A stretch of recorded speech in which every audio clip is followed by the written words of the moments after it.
এটা হলো যারা হেফাজতে ইসলামকে বাধা দিয়েছিল তাদের বিরুদ্ধে গর্জনের আওয়াজ, এটা সংসদে যাওয়ার আওয়াজ, এটা নয়। উলামায়ে কেরামের জবানে যারা তালা দিয়ে তাদের মুখ বন্ধ করার চেষ্টা যারা করেছিল তাদের কানে আজকের বলিষ্ঠ আওয়াজ হলো এটার কি জবাব আর উত্তর মাত্র। আমাদের মুরব্বীরা ভারতের গোলামি করে না, আমাদের মুরব্বীরা আমেরিকার গোলামি করে না, আমাদের মুরব্বীরা আল্লাহর জমিনে আল্লাহর দ্বীনকে কায়েম করার জন্য কথা বলে, দ্বীনের জন্য, নবীর ইজ্জত রক্ষার জন্য।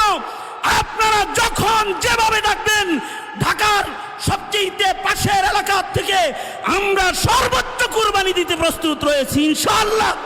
শেখুল হাদিস ইবনে শেখুল হাদিস আল্লামা মামুনুল হক তিনি একটি ইতিহাস, তিনি একটি দল নয়, তিনি একটি জাতির কথা বলে, তিনি মুসলিম মিল্লাতের কথা বলে।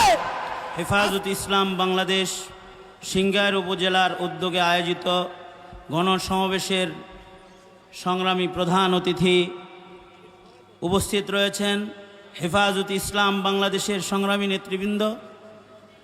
মুরব্বীদের উপস্থিতিতে হেফাজতের আজকের এই গণসমাবেশ হেফাজতের অধিকার, হেফাজতের কথা বলবার জন্যে, হেফাজতে ইসলামের ডাক আপনাদের কানে পৌঁছে দেবার জন্যে হেফাজতে ইসলাম বাংলাদেশের সিংগারের ওলামায়ে কেরামের মেহনতের একটি আয়োজন। আজকে হেফাজতে ইসলামের কোনো সমাবেশ সিংগার হবে তো দূরের কথা, হেফাজতে ইসলামের সাধারণ একজন নেতাকে, সাধারণ একজন কর্মীকে ওয়াজ করতেও বাধা দিয়েছে, এই সিংগারের মাটিতে ঢুকতে দেয়নি। সেখানে আমি মনে করি আজকে আমার নামে সংসদে নির্বাচন করতে হবে এমন একটি আওয়াজ এসেছে। এই আওয়াজটা এটা কোনো আমার বিজয়ের আওয়াজ না, অথবা আমার এমপি হওয়ার আওয়াজ এটা নয়। এটা হলো যারা হেফাজতে ইসলামকে বাধা দিয়েছিল তাদের বিরুদ্ধে গর্জনের আওয়াজ, এটা সংসদে যাওয়ার আওয়াজ, এটা নয়। কারণ ইসলামকে, হেফাজতে ইসলামকে দেশ থেকে তাড়িয়ে দেওয়ার স্বপ্ন যারা দেখেছিল, উলামায়ে কেরামদেরকে যারা জেলের তালাবদ্ধ করে রেখেছিল, উলামায়ে কেরামের জবানে যারা তালা দিয়ে তাদের মুখ বন্ধ করার চেষ্টা যারা করেছিল, তাদের কানে আজকের বলিষ্ঠ আওয়াজ হলো এটার কি জবাব আর উত্তর মাত্র। অবশ্যই মুরব্বীরা যা করবেন বলবেন, আমরা সব সময় মুরব্বীদের নির্দেশেই চলি। জেল যে খাটতে রাজি আছি মুরব্বীদের নির্দেশে, জীবন দিতে রাজি রয়েছি মুরব্বীদের নির্দেশে। কারণ আমাদের মুরব্বীরা কোনো দাদার গোলাম না, আমাদের মুরব্বীরা ভারতের গোলামি করে না, আমাদের মুরব্বীরা আমেরিকার গোলামি করে না, আমাদের মুরব্বীরা আল্লাহর জমিনে আল্লাহর দ্বীনকে কায়েম করার জন্য কথা বলে।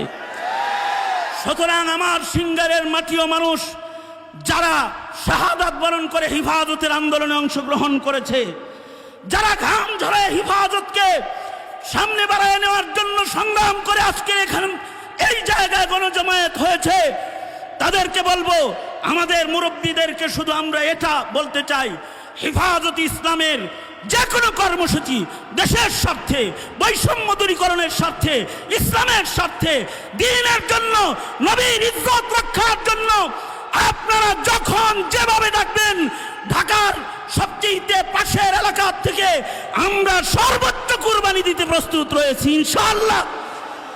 এই সিংগারের মাটিতে আপনারাও উলামায়ে কেরামের সাথে থাকবেন, এদেশের উলামায়ে কেরামও আপনাদের সাথে থাকবে ইনশাআল্লাহ।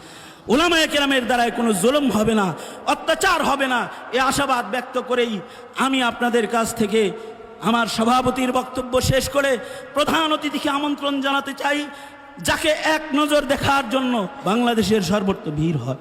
শেখুল হাদিস ইবনে শেখুল হাদিস আল্লামা মামুনুল হক তিনি একটি ইতিহাস, তিনি একটি দল নয়, তিনি একটি জাতির কথা বলে, তিনি মুসলিম মিল্লাতের কথা বলে।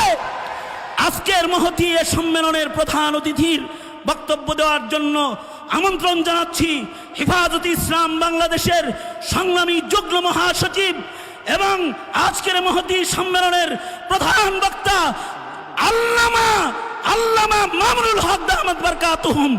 এর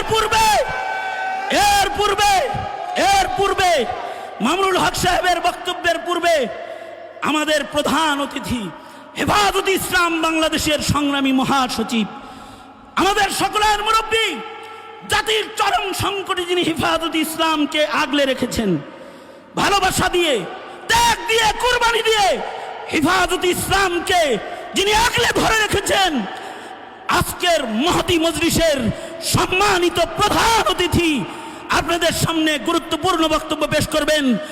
আমিরুনা, আমাদের আকা, আমাদের সরদার সাল্লাল্লাহু আলাইহি ওয়াসাল্লামের আমানতের এক যোগ্য বাহক হযরতুল আল্লাম আল্লামা শেখ সাজিদুর রহমান দামাত বরকাতুহুল আলিয়া। নারে তাকবীর।